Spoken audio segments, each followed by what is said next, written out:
All right, so welcome to Samurai Blitz for another episode. I'm going to go ahead and introduce my guest today, a very special guest. Very happy for him to join me today. This is Kash Kelly, fully American dad with the goal to unify people into a better world for our children. Yes, I'm a Trump supporter, and he does not deny it and not regret it. That's what I'm talking about, Cash. All And, day. and I know. Back in the day, it was very ballsy to say that. Now people are coming out of the woodworks pretending that they've always been that way. Yeah. But it's good to see. Now he does have a story here, Awaken Not Woke, which is awesome. AwakenNotWokeStory.com. I'm gonna go ahead and get some stuff after this interview, brother, because I want to support you as much as possible, Thank you, bro. and I want everybody else to go to this right here. Go to his X account. Go get something from his shop. Support as much as you can. We welcome, brother. Trump pardon Yeah. Yeah. 1500. What do you It's think about that? amazing. It's great. I've been talking to the brother. I haven't slept. As you can see, I look probably like death right now, bro. I No, have not slept. I've been talking with people all night, all morning. I was on the radio this morning, talked to a couple newly released brothers, and just trying to reach out to everybody because with 1,500 J6ers being pardoned, that's amazing. But the group that was in DC DOC where we were all at, that's the ones that are the whole community is tight. Don't get me twisted. mm, Like if you weren't at DC DOC, you're a January 6er, and it's still all love. But my brothers that I was locked up with in DC DOC and Northern Neck and places like that, that's that squad right there. So I've been just reconnecting with everybody, and it's great, man. So were you with Tim Hale? Because I just did an Yeah, interview with me him. and him was locked up together for about a year and a half. Oh man, so y'all are real close. Did you go to Yeah, that that's my party? bro. Y'all they had like a big old get together right yesterday. Is that correct? I was invited, but I couldn't make it. I'm on federal probation still. Oh man, Yeah. I did see your live earlier, and you were saying that you're not sure about your probation yet, right? Yeah, no, I'm not sure at all. But either way it goes, like I said, the main thing that I wanted was just for everybody to be able to go home with their families. So I got what I wanted. If I don't get nothing else, I don't care. That's perfect for me. I'm good with that. All right, I do want to show this monumental moment. Oh dude, so cool to watch in real time. And this is awesome. This is Trump, and I want to just get your feelings of when you watch this and how you just what you felt if you've seen this before and everything else. First, we have a list of pardons and commutations relating to events that occurred on January 6, 2021. Okay, and how many people is I think this order will apply to approximately 1,500 people. So this? So this is January 6th, and these are the hostages, approximately 1,500 for a pardon. Yes. Full pardon, Full pardon or commutation? full pardon. We have about 6 commutations in there where we're doing further research. Okay. Nice to see you again. And you, sir.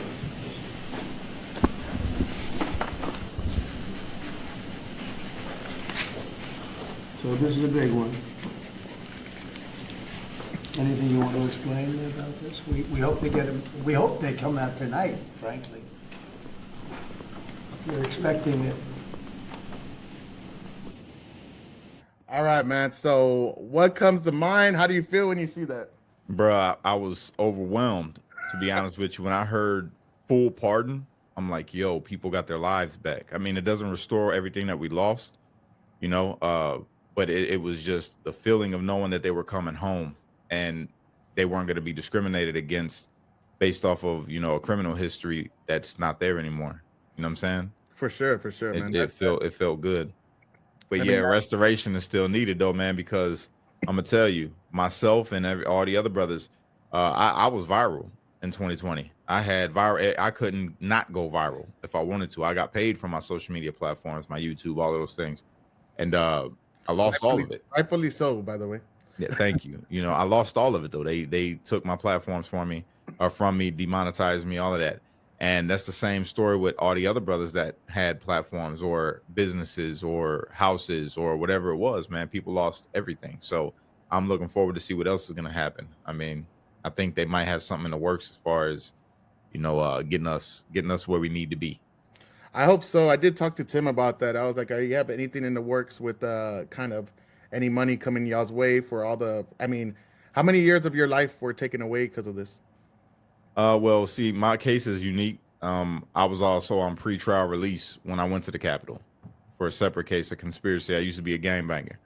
I grew up in gangs, so I got indicted 4 years prior to January 6th, and I was also facing that when I stood before the judge. But altogether, I did 36 months in the BOP on a 51-month sentence. Damn. So, yeah. Damn. So could you give me insight? Like, what did you see when in that day during January 6th? What did you see in the Capitol? I know Tim told me he did some dancing, took some. Yeah. Tim was acting a fool, man. He was just having a good time being himself. You know, the same for me. I was an activist. You know, I was a protester. I didn't do nothing violent. What I seen when I went there was a whole bunch of Americans just together, like how it always was at a Trump event. We were singing "God Bless America," chanting "USA," regular things like you would see at a Trump rally, you know. And then these people come out dressed up in riot gear, and they start shooting us with pepper balls, spraying mace into the crowd, or bear spray, whatever you want to call it, and throwing flashbangs, projectiles, whatever they were. You know, they was throwing them into the crowd, and I saw people get angry. You know, and rightfully so. There's women in the crowd, there's elderly people in the crowd, there's kids in the crowd, and that's your response for people that are just protesting peacefully. Ain't nobody hit nobody, ain't nobody throwing nothing at the police, and then you incite the crowd. So, I mean, what happened. Yeah, for sure. Did you get any injuries during that time? Nah, I just got hit in the leg with a flashbang. Damn. So that's tough. And how did you get arrested? I know Tim said he got raided, and did you have the same kind of Nah, they just called my PO and told me I had to turn myself in. And I was like, oh, okay. So they got a criminal complaint. I'm like, all right. So went to turn myself in, stayed there until I got out in February 2024. Well, obviously I moved around the country going from, prison to prison, but yeah. And any kind of how did they treat you in the prison? Did they have any kind of re-education program where they kind of treating you in a different way than other prisoners? So when I first got to DC DOC, let me backtrack. Let me give a shout out to Porter County, because Porter County, I'm not gonna say who it was, but somebody that's a higher up in that facility shook my hand and told me, "Hey, you didn't do wrong. Thank you." Mm-hmm. Literally, a person that was over me. I forgot to even tell the story. This is the first time I'm actually telling this story. He shook my hand and told me, "Thank you. You didn't do nothing wrong." And I was like, "Cool," but I was locked up. So words are good, but I'm here. It was just nice to know, like, people stood on that, like, yo, if it was up to us, you wouldn't be here. But they got a job to do, so I understood that.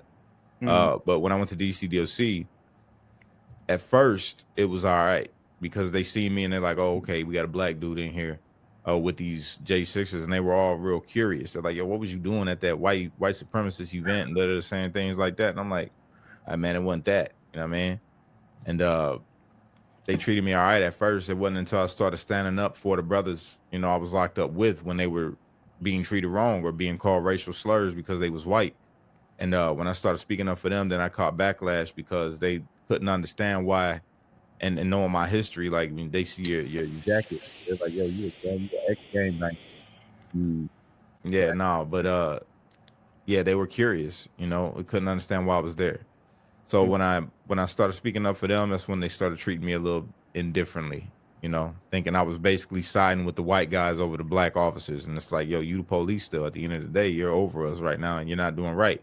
I respect law enforcement if they're good law enforcement, but any person that contributes to corruption or some form of tyranny, then I ain't got no love for you, and we not on the same team. I definitely hear that, man. I know a lot of especially people on the right, they always back the blue. Like, nah, man. I mean, you back the blue if they're good, but I don't back the blue. My slogan is, we back the true blue.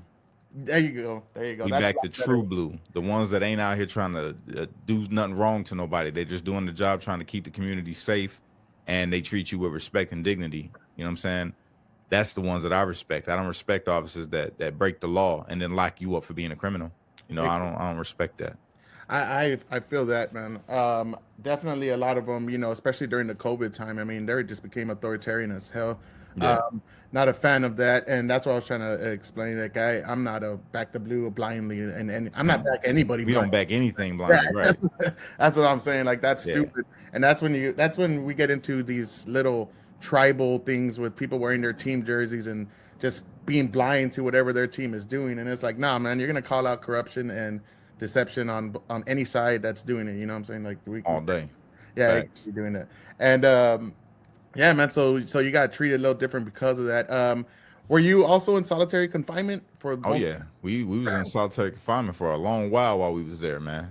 23 and ones was what it was supposed to be, but it ended up being more like 30 hours.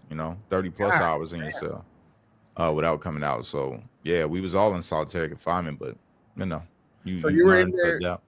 You were in there 30 hours at a time in in a cell by yourself. Oh yeah. Okay, so I've seen that in movies and stuff like that, bro. But like, what's going on? I'm just trying to get in your mind. Like, what goes on in your mind when you're in a jail cell for 30 hours by yourself?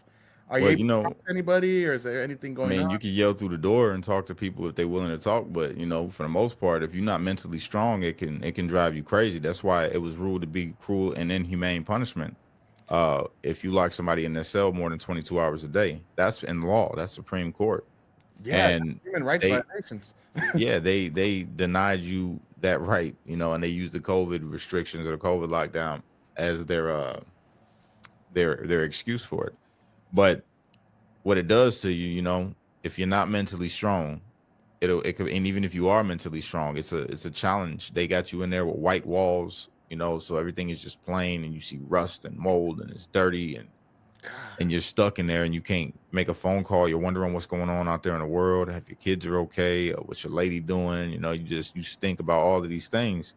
And when you're left alone with your thoughts, it says an idle mind is a devil's playground. And I understand that phrase more than anything in the world now, with that experience, because so many thoughts run through your head.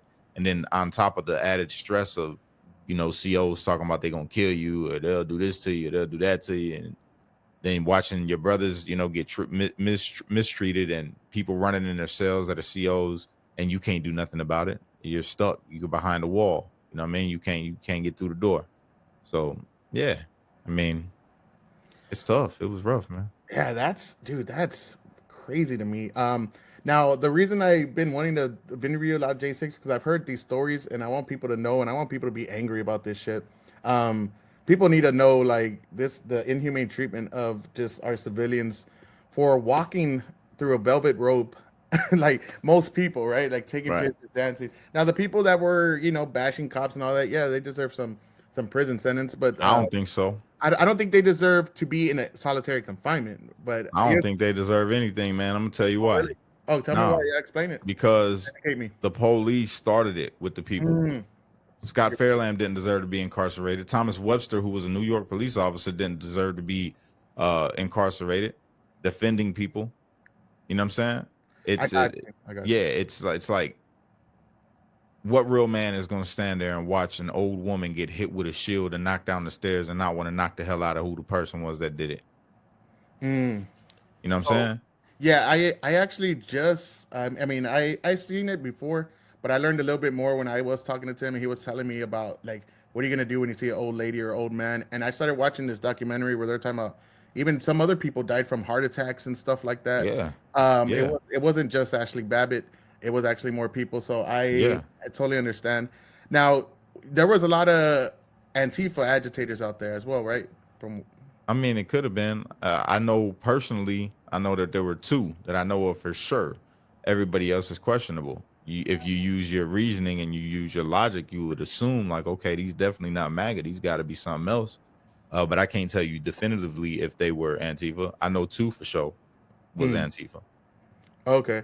And that 1,500, is that a blanket pardon? Because how many people got? I seen it different quotes. It's just a big old pardon for everybody, man. Everybody, as long as, well, I guess the non-violent offenders, or even some of the violent offenders, got a full pardon, but some of the more extreme cases got commuted. So what that means is they're still their sentence. They don't got to serve it in prison. They're serving their sentence out in the real world, and they still got to report to the PO. They still got to do all that. It's just they don't got to be in prison, which is equally as good to me, because people are home with their families. You're able to work. You're able to do the things that a man should be able to do. Oh, for sure. So how many kids did you have when you got locked up, man?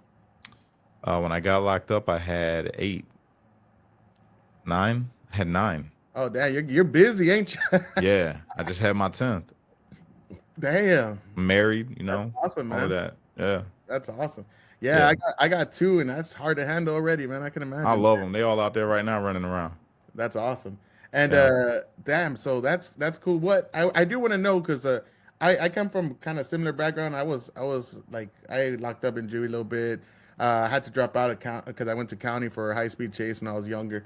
And I went back, graduated, ended up teaching overseas, and I ended up teaching history in school systems here in Texas. Nice. Uh, yeah. So I'm totally for redemption and all that kind of stuff. Not doing any of that stuff anymore, But just in the system is in the system. What made you turn your life around, man? I'm curious about that. All right, so I was born and raised, man, in gang culture. I was throwing up the crown since, I was able to throw up a hand sign. You know what I'm saying? I was a king. And with that, that's all I knew. My community was gangs, and that's how we survived. And they were like family. When you didn't have a good family setting, they are your family. And they looked out for me when I was a kid. They always looked out for me. So it was all love and not thinking anything wrong about it. And I guess what changed me up was I was always an avid reader and I always had thoughts about things, studying history and Black history and learning about all the people that have, fought and died for me to be able to be alive in today, and that goes for religious leaders, activists, abolitionists, just so many different people. Even the founding fathers, you start studying all of that stuff, and you're like, man, they went through a lot for me to be able to be in this country right now. And started learning about that and then jumping into religion. I was raised Christian, but then I practiced Islam as far as, the Farrakhan version of NOI. I was in the Nation of Islam. I was in a Hebrew Israelite studying that, studied every kind of theology you could think of. I studied it, real Islam, like Orthodox Islam. And yeah, man, I guess what changed me up was when I had my kids, because I'm like, now I got all these different thoughts. I'm a man, I got a son, and I didn't have my dad growing up. So it's like, I want to be the father that I never had. So that just changed my course up. And I'm like, yo, I want to leave the gangs alone. So at 18, I started moving away from the gangs, but didn't ever really officially get out until I was about 21 years old. And wanted to stop hustling, stop doing all the things that could take me away from him, Yeah.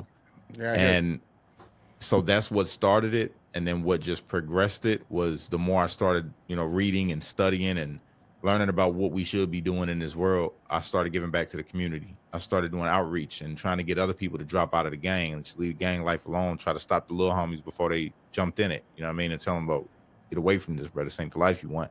And because of my reputation of, how I was when I was out in the streets, they listened. But at the same time, they didn't. And I had to remember, like, yo, you didn't want to hear nobody either when they was trying to tell you, you know what I'm saying? So the only thing I could do is just be there for them. That's what I did. But yeah, man, just wanted to be better in the world, bro, is what really did it. Wanted to be a good father, not just for my kids, but to the kids in the community that didn't have a dad. Like, be that good role model, that good, positive influence that they could turn to. And yeah, that's what did it. Nah, I hear that, man. A lot of people, that's all it is. They need a good a good male role model. My dad, we didn't get along much. Just a lot of abuse, a lot of craziness. I'm not gonna talk bad about him. He passed away, so just rest in peace. But Rest in peace. yeah, but I totally understand. I try to do that. When I was teaching, I try to do that with a lot of young people too. And you have to kind of, and like, I want to really get on that point that you said, because a lot of times I'm like, bro, why ain't you listening, bro? Like, this is what's gonna happen.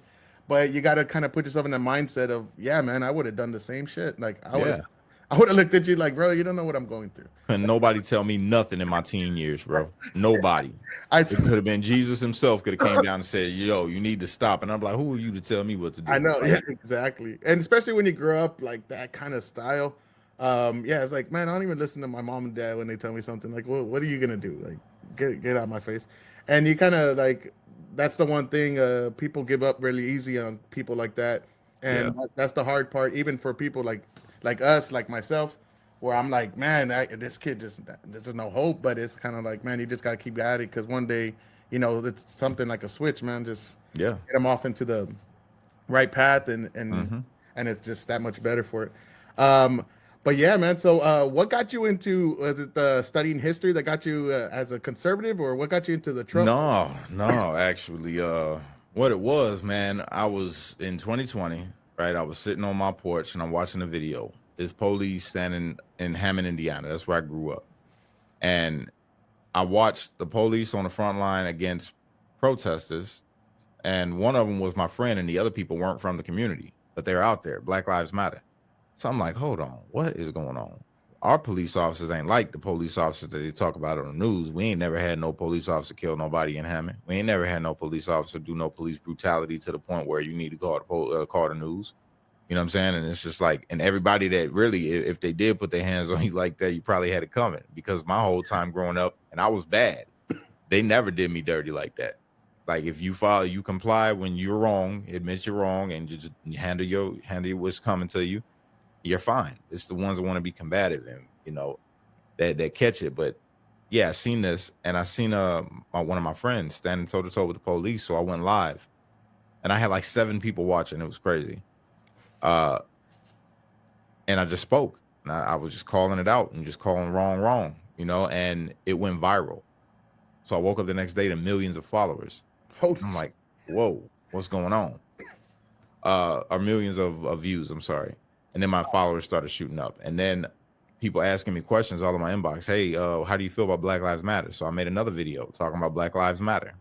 And that one went viral. And that one got shared by the Hodge twins, Candace Owens, Ted Nugent, Mark Levin, David Harris, Terrence Williams, all the names, right?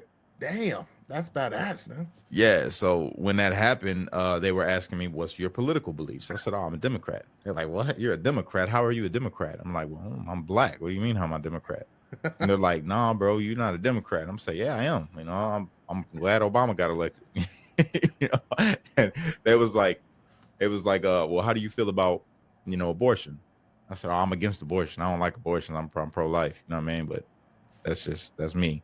Well, how do you feel about capitalism? Oh, it's the best thing smoking. I love capitalism. You know, I'm a hustler by nature, you know, and I'm talking to them and telling them these things. And they're like, sir, I'm sorry to have to tell you this, but you're more conservative than I am in some of your beliefs. I'm like, really? He said, well, how you feel about Trump? I said, oh, Trump's a racist. They said, you think Trump's a racist? I said, yeah, man, you ain't watched the news? He's like, man, look, you need to go and watch the clips. Like, don't watch the clips, watch the speeches in their full context. So I took on the challenge of watching all of them. I went and studied every single Trump rally that I could find that was on YouTube, and I listened to it in context when they took the clips out. And I went and found that speech and listened to it in its proper context, and I was blown away. It opened my eyes. I'm like, yo, the media is lying on this dude. He didn't say he's not saying what they are insinuating. That's not what he said. That's not what he meant when he said it. And I'm not an idiot. I can trust my own ears, and I definitely have a pretty good comprehension. So it just changed everything up. So then I started looking into Trump and some of the policies that he was proposing and what his vision was. And I was like, yo, I align with this. And then I had to really think. And I'm like, yo, when did I start hating Trump? Because I used to love him. And I was 23 years old. I shot my first music video in Trump Tower in Chicago. So I'm like, when did I start hating Trump? And then it clicked to me, yo, the media made you start hating Trump and you didn't even realize it.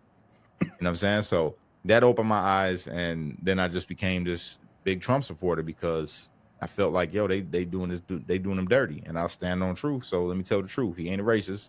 Everything they saying right here is a lie, and let me show you why. And then that's what I was doing. Then I was going out and interviewing people. So my platform blew up. I became a viral social media influencer. That title was given to me. I didn't give it to myself. And yeah, I was doing all kind of podcasts. I was on radio interviews. I was on the news. I was doing my thing, moving around the country, speaking at rallies. And that was pretty cool. And invited to all types of different Trump rallies. That was dope. And yeah, man, it was just. That's wild, bro. Because I'm, you know, I voted for Obama in 08.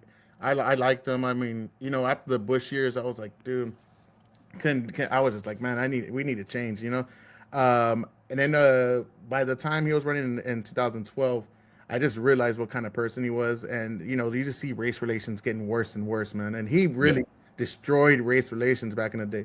And a lot of people are pointing out, like, it's true, man. When I was a kid, you know, I'm Latino, but when I was a kid, like, the best shows were all Family Matters, Fresh Prince, you know, Mr. Cool, Hanging with Mr. Cool. They were all black shows. Nobody fucking Sorry, I know the cousin, but nobody No, like. you good. Oh, Sure, okay, sure. my bad. Nobody was like going all crazy, and I mean, of course, there's here and there, right? There's always going to be racism, bro. If we're all Yeah. the same color, like I'm married to a Japanese woman.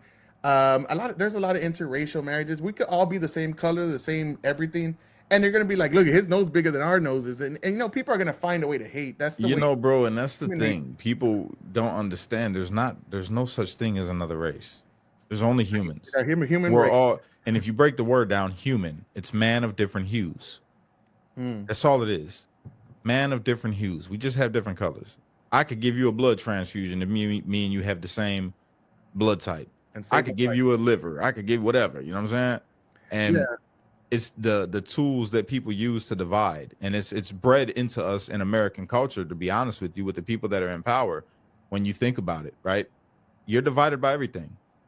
You're divided by your politics. You're divided by what city you live in.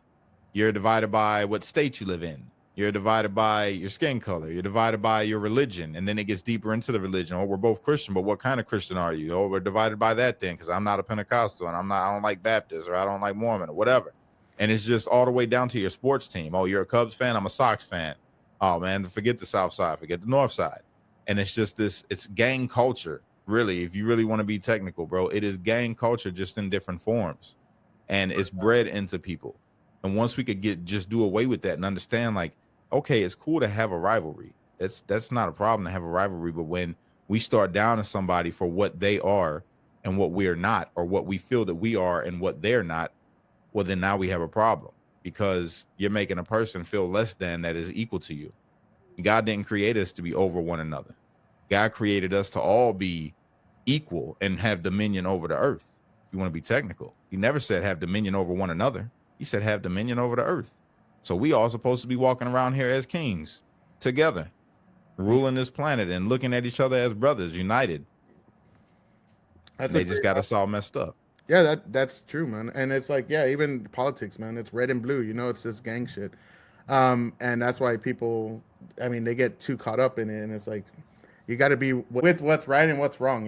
Yeah, a lot of people have woken up, especially with the Charlotte, North Carolina clip of there's good people on both sides. You still see people that believe that, and the media definitely stokes the flames over and over, trying to separate us, even men and women. Like you have men and women at each other's throats. Yeah, And it's sad to see because people fall for it so easily. I know now you see the media trying to kind of pin Elon Musk and Trump against each other by saying, Elon's the real president and so on and so on. Yeah. Like, how did you get treated in the media when you got arrested? Did you get any? Did you get the media, the mainstream media treatment, or? Oh yeah. Oh yeah.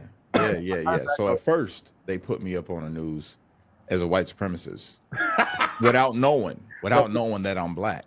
The And then black they face never of showed white it again. supremacy. Yeah, no, they do didn't that? know. Once they seen I was black, it hurt their narrative. They had to take me down. Don't show his black face on the news no more. Not on national news. So then Chicago, they put me on the news. Chicago man or violent Latin king from Chicago storms nation's capital. It's like violent Latin king. Or really? I ain't been a Latin king in over a decade. I've been an activist out here in the world, and y'all calling me a violent Latin king. We're giving me an instance of a violent crime that I'm convicted of. You know what I'm saying? Yeah. But they put it in the news that way. So, I mean, and that's small compared to some of the things that was said about other people like Tim Hale. They drug him through the mud. Oh, bro. Kelly Meggs, Kenny Harrison, Ryan Nichols, Shane Jenkins, Mike Curzio. The list goes on and on. They smeared everybody. But yeah, I definitely made the news a couple times. They didn't let it go for a while. So by saying a violent Latin king, didn't they know you're not white? Because No, that was in Chicago. On that was national news, they didn't know. They got it wrong. They put me in on the national news as Chicago man. I'm not from Chicago. I was a Latin king from Chicago when I first started out, but I was born in East Chicago, Indiana. I was raised in Hammond, Indiana. So they got it all wrong, just trying to paint this picture. You know what I'm saying? But it is what it is. I don't expect anything less. How surreal is that to see yourself on the news like that? And like, It wasn't my first time on the news. It was just my first time on the news for crime. Oh, okay. Oh, so you were on the news. So I did want to get that kind of. So you were already kind of an activist and all that before you got locked up in. Oh yeah. J6. Yeah, speaking out against gang violence, speaking out against the mayor of Hammond, Indiana, speaking out against like what I felt was a cop's missed opportunity to do their job. I called that out. Yeah, just a couple different things, man. I've been on the news for. So. And what do you do? Is that what you're doing now? Like that's your job? Yeah, I got a 501c3 street light unity movement geared towards keeping kids off the streets, away from drugs and away from gangs. So I do that, and then I'm an influencer.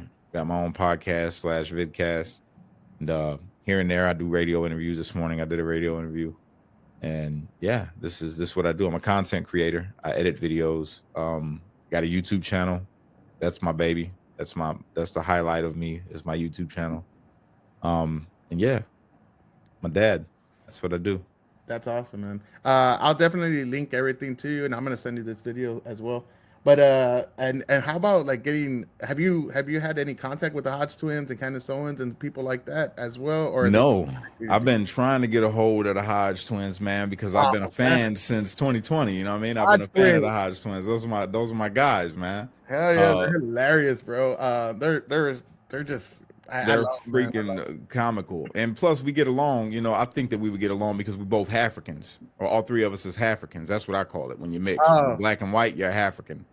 Okay, yeah, I know they're like German, right? They're German and yeah, they mix, man. So it's like I would love to get on a show with them because man, that would be a great time. Hodge twins, where you at, man? Come on, dude. Yeah. I think that would be a great show, man. I'm definitely watching that. Yeah, that'd be fun. So they did retweet you though, right? I mean, yeah, they retweeted 2 of my videos. So how did that feel when you woke up and just saw that? It was dope. That's how I discovered the Hodge twins. I didn't know nothing about them until people were telling me. Yeah, they were like, "Yo, the Hodge twins shared your post." I'm like, "What? Well, who's the Hodge twins?" And I started going, and I literally binge watched all their shows, bro. And I'm like, "Yo, these is my type of guys right here. This is my crowd right here." You know, so it was good. It was good. It felt good though to see them sharing it. But the highlight for me of the person sharing my stuff has to be Ted Nugent. Oh, bro, that would be sick as hell. Ted Nugent shared my stuff, bro. I was ecstatic. It was amazing. You know, my mom likes Ted Nugent, so it's like, this is dope. You got some bragging rights over there. Look at you, man. Yeah, and then second place, I'll say Mark Levin. When Mark Levin, the great one, shared my stuff, bro, I was like, yeah, this is I done made it. I said, I done made it. I'm good. I'm good. Mark Levin done put his stamp on me. Oh, I'm definitely conservative now. It's got to be real. I mean, he wouldn't share me if I wasn't conservative, right? And it was just dope. But which is true. Like I try to explain to people all the time, man. Latinos and like black people, man, we're conservative by nature. I don't know why that's such a controversial. I don't think so. You know, I think so. Like we believe in, like a lot of conservative things, like work your ass off. Like have a family. We believe there's 2 genders. We don't play all this little 57 genders bullshit. I would say a majority. Yeah, I'd say a majority of maybe black and Latinos feel that way, but by nature, nah, definitely not. So? I feel so, man. Like maybe when you're in Texas, I grew up with a different type of Latino and a different type of black. You know what I'm saying? I'm out here in the Midwest, right next to Chicago, bro. So it's different over this way. Yeah, I ain't gonna lie. I never been out that way. I lived in California. I lived in Arizona, but all those little, Yeah. So that's the thing, though, isn't it? It's like it's not a color thing. It's not exclusive to a color. It's really location, how you're raised. Your community is more like that, I'm assuming. Yeah. Like if I were to tell my moms about abortion, like, hey, yeah, I'm for abortion. You need to do this. She would look at me in disgust, man. I'm like, nah, what the hell? Do you think that's because she's a Latina or because she was raised right? Now you got me thinking, man. Now you got me all fucked. But I just assume, like, because the Mexicans I know, like the Hispanics I know, right? Like they don't. I mean, they might be for abortion here and there, but they're not like out there. The way today's left is, where they're just out there, yeah, we need to have abortion, yeah, and cheering it on and shit. Like that's not normal. And there you go, the left. You see what you said? It's a leftist ideology. It has nothing to do. It's not a race exclusive thing. It's literally an ideology that people have adopted. So when a person is a leftist, whether they be black, white, yellow, red, doesn't matter. It's the ideology that's the problem. The way that they were raised maybe would play a factor, but even that can be thrown out. Because if a person is raised with great parents and then adopts an ideology because they went to a university that taught them that this is the way to be, Well, now they just started a whole new trend in their bloodline that didn't exist prior, because they forsaken the teachings of their mother and father that would have been totally against it, and said, well, I'm smarter than them because I went to a university. So now this is the way that I believe. This is what's right. And then they push that as a new norm. Yeah, they get rid of their religion, and for sure, and then they just replace it with a new religion, which is wokeism.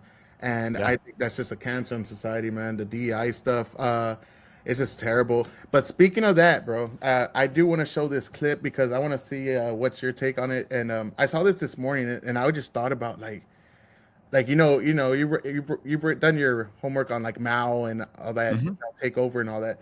And I saw this and I was like, man, I've been saying this for a while. This is the same thing, you know, that whole cultural revolution that they had with Maoism. And this clip. So let's go ahead and I'm gonna share with you. We'll get your thoughts on it. All right. All right, here we go. Participating in the insurrection. And Guy Reffitt is currently in prison, serving a 6.5-year sentence for rioting at the U.S. Capitol on January 6th. So obviously convicted and serving his sentence. Jackson, I appreciate your time. So here we are, and Trump is announcing pardons for January 6th defendants. That this could include your father, who's serving a 6-year sentence, a 6.5-year sentence as we speak. What's your reaction? Well, I'm honestly flabbergasted that we've gotten to this point. I mean, I'm terrified. I don't know what I'm going to do. I've taken as many precautions as I could recently. I've picked up a gun. I've moved, and I've gotten myself away from what I thought would be a dangerous situation and staying where I thought my dad could find me. Or other people, you know, people that are going to feel so validated by these actions, by this pardon, is I'm just so filled with paranoia about what could happen.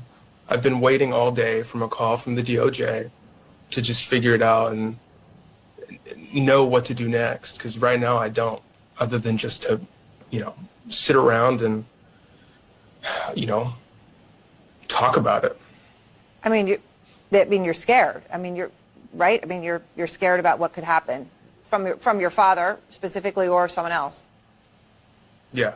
I don't know what other people are thinking. I don't even know what my father's thinking. I mean, I've talked to my father before, but I had thought it gotten better, and it really hadn't. My dad is still involved with these militias. He still talks with, you know, a martyr status. He has no change. He's more galvanized than ever that I've seen.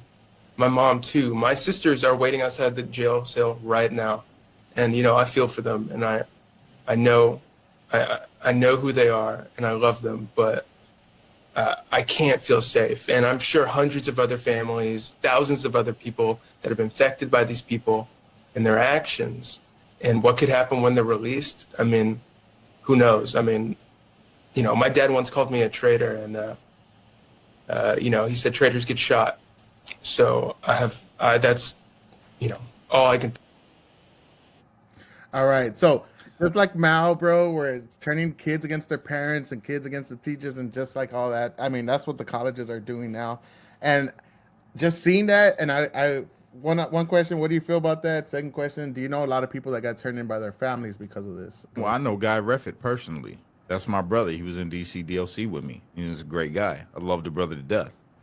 And I know about what his son did, you know, and Oh, you know that guy personally? yeah, I know Guy. Oh shit! His Oh, dad, I know him. He was locked up with me for over a year and a half. That's my bro. damn. So I know the story behind all of that. And the thing about it, bro, it's like you hear this kid talk. You don't hear somebody that's scared. You hear somebody that's seeking attention. I'm 'Cause so how come scared there of ain't it no- on national TV? Yeah, there's no your daddy ain't never abused you. You probably never got whooped. You ain't probably never got whooped. Mm-mm. And he's been a good dad to you, you know, and because you never had no real struggle in your life, you couldn't appreciate the good father that you turned in. Guy would have never even been in this position right now. He would have never been incarcerated had his son not turned him in. Ain't that something? And then to come on right now and talk about, you know your mom and you know your sisters and you love them. How come you couldn't keep that same energy for your father?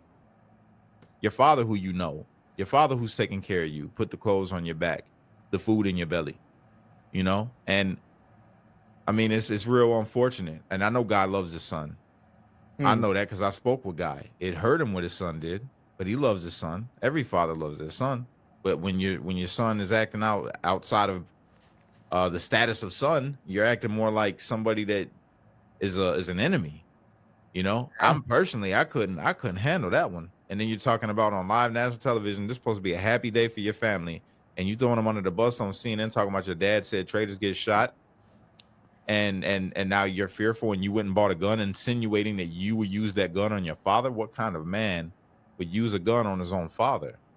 You know, It's not a man, bro. And I mean, I'm not going to disrespect the little brother out of respect for his father because I love his father. You know, that's my dog. But little homie, man, you got to get your mind right, bro.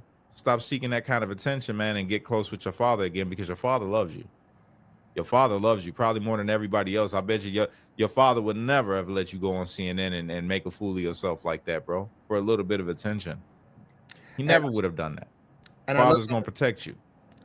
Sorry, man, I didn't mean to interrupt, but I love how the CNN host is like, "You're scared, right? You're scared, right?" Mm-hmm. Like, come on, dude. Yeah. You can see, but it's when I saw that today. I just saw that today. I don't know how that. I mean, I guess that interview just came out because the pardons just happened, and I just couldn't stop thinking about, damn, dude, like this. One of the guys on Twitter, or on X, said a majority of people that got locked up were turned in by family members. Yeah, somewhere. I mean, it says that in the Bible. You know, And says it in the Bible that was going to happen. did you personally see more, or was that like your? Yeah, I know a couple people that got turned in by family members. Damn. You know, And that's the only one you know of, like a son or a daughter, or that's the only one I know personally. yeah. But yeah, there's been other people that got turned in by their sons and daughters and wives and whatever. Dang, You know? bro, that's tough. Yeah. So did you see a lot of people break in there, man, while they were inside? Or I mean, because that's like you were talking about the 30-1 and all that kind of stuff. Did you see Some people were breaking, and we talked them off the ledge. We were all there for each other. You know what I'm saying? We didn't allow anybody to break. You had a moment of weakness. All of us had that, but nobody broke. You know, in the sense of losing their mind in there. Some people broke and I guess kissed the ring and said Trump made me do it. But other than that, no, we were still there for each other, man. We didn't let each other fall. So was it your faith that kind of got you through all that, or you said you had to have a strong mind? I get that part of it, but like were you locked up before that? You're kind of almost. I was in juvie a couple times. I ain't never really did no heavy time. Like, no heavy time in a real prison like this time, but I was in a boys' school, you know, juvenile DOC for 7 months. So I did that. I was in and out of juvenile when I was a teenager. But no, man, I mean, I don't know. Just when you're in it, you're in it. Yeah, it's just when you're in it, you're just there. It's like it is what it is. You know what got me through? I mean, God, 100%. My faith in God for sure got me through a lot. But I guess it was more unwillingness to become what I know they wanted to make. Just I was defiant to the end. You know, I studied I was reading my Bible every day. I studied the Quran every day. I was reading the Quran.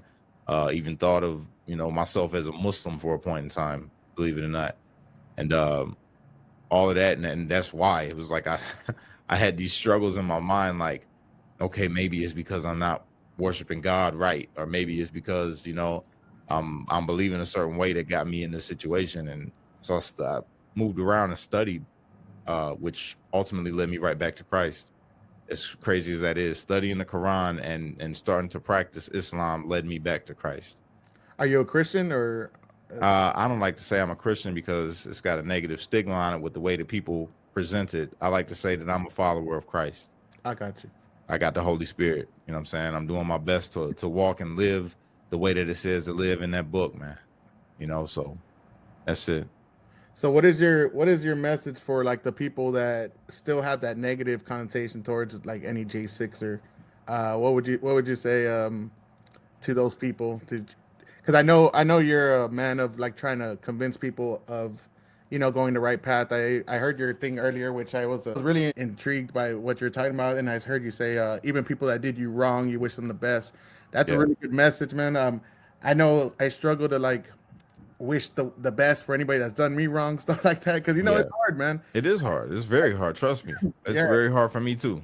Yeah, and I've seen people like forgive people that killed their family members, stuff like that, and I'm like, man, you have to be on a different mindset and different level to kind of reach that kind of clarity, and just It's got to be God, bro. It can't be you. And that's what I lean on. You know what I'm saying? It says lean not on your own understanding, but in all your ways trust him, acknowledge him. So that's why I say the stuff that I say, man, is because, like I said, it led me back to Christ, and that's never failed me. When I try to walk in accordance with Christ, it ain't never failed me. And if they could take Christ, who was perfect, and brutalize him the way that they did, and smear his name and beat him down and all the way to death, you know, and how can I complain about it? You know what I mean? I can't complain about anything that happens to me in this life when he already done walked the road 10 times worse, so I can make it back to God.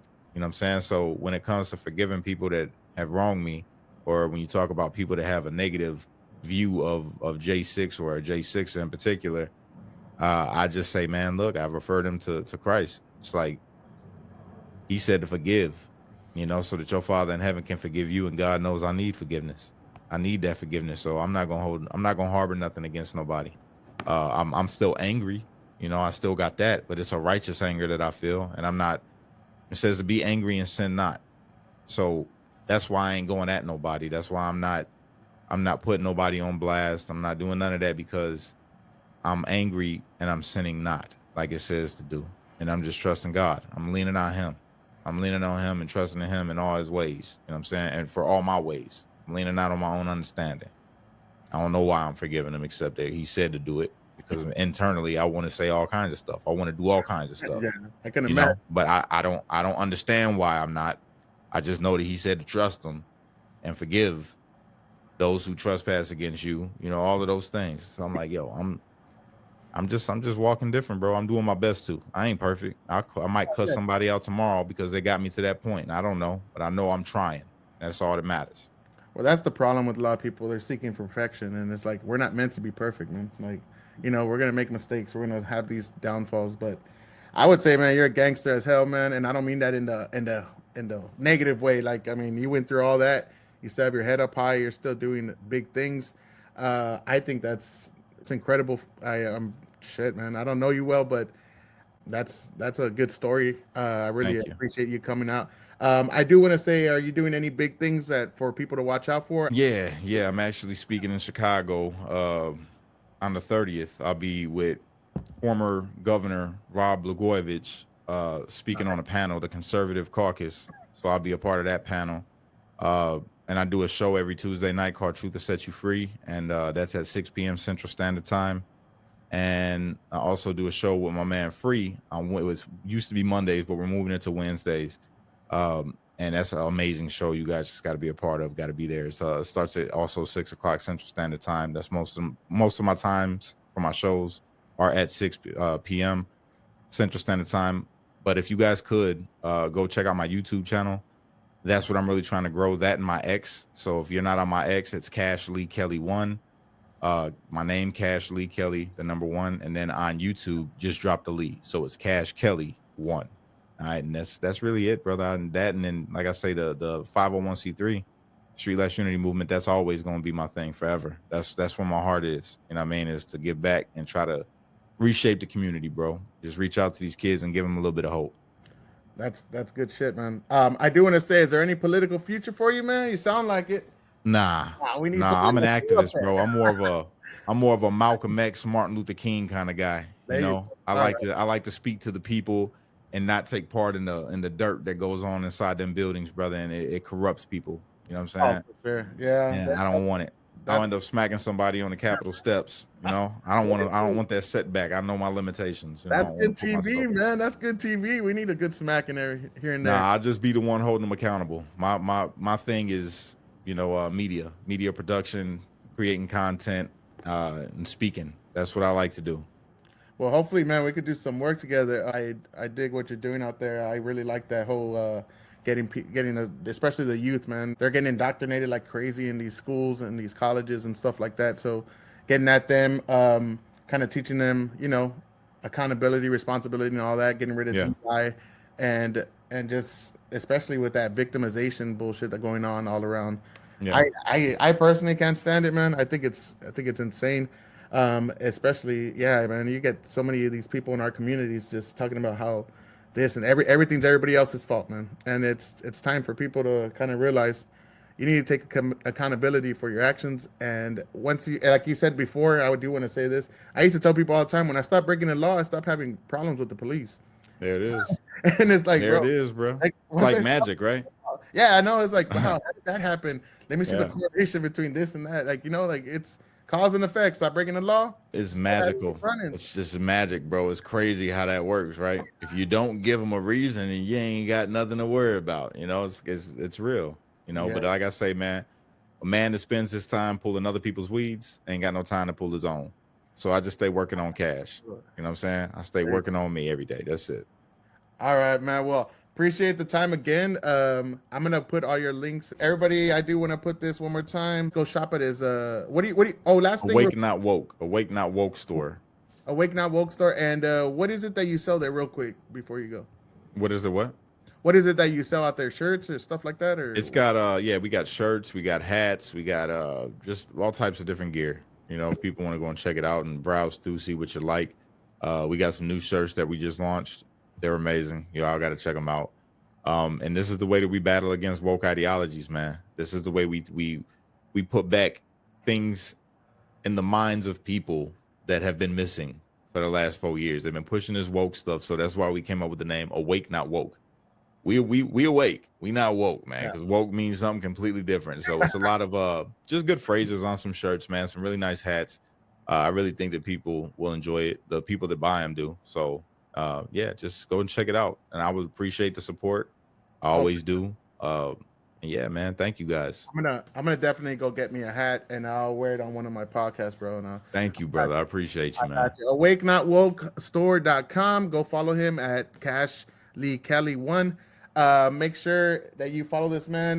Look at his YouTubes. I'm gonna put it in the link below. And Kash, one more time, man. I can't thank you enough. That was great. Hopefully we can kind of converse again very soon. And I hope you keep doing those big things, man. And thank you, my brother. And God bless you. We gotta grow your channel too, man. So I'm looking forward to collabing with you more and pushing your stuff out there. Thank you, brother. I'm gonna see you soon, brother. Have a good one. All right, brother. God bless you.